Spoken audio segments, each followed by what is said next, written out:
पण ह्याच्यातला सर्वात महत्त्वाचा प्रश्न जो अजूनपर्यंत अनुत्तरित राहिला आहे तो म्हणजे पोलीस स्टेशनला आणि पोलीस कमिशनरला फोन कोणाकोणाचे गेले होते, त्याच्यामध्ये कुठली राजकीय, आपण देवेंद्र भाऊ स्पष्ट बोलणारे, स्वच्छ सांगणारे, सत्य सांगणारे गृहमंत्री म्हणून ओळखले जातात महाराष्ट्रात. त्यामुळे हे सगळं बोलत असताना आपल्याकडनं महाराष्ट्राला सत्याची अपेक्षा आहे की क्रिमिनलायझेशन ऑफ पॉलिटिक्स हा बीजेपीचा नेहमी आवडता सब्जेक्ट राहिलेला आहे की राजकारणाचं गुन्हेगारीकरण व्हायला नको.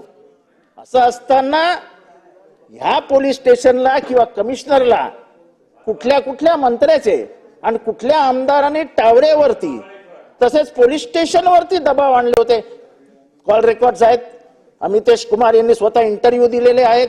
तर आपण या सभागृहाला आणि या सभागृहाद्वारे महाराष्ट्राला ही माहिती द्यावी की कोणी कोणी त्या पोलीस स्टेशनला आणि कलेक्टर आपला पोलीस आयुक्तांना या गुन्ह्यासंबंधी फोन केले होते. किंवा पोलीस स्टेशनला कुठल्याही मंत्र्याने फोन केलेला नाही. हे निश्चित आहे की जेव्हा ही घटना घडली स्थानिक आमदार हे पोलीस स्टेशनला गेले होते. त्यांनी स्वतः ते आपल्या इंटरव्ह्यूमध्ये सांगितलेलं आहे.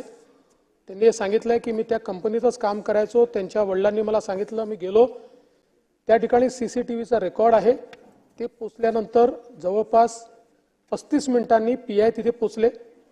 त्यानंतर 15 मिनिटं त्या ठिकाणी ते पीआय कडनं त्यांनी पीआयशी चर्चा केली. पीआय कडनं त्या संदर्भात सगळी माहिती घेतली आणि त्यानंतर ते तिथनं निघून गेलेले आहेत.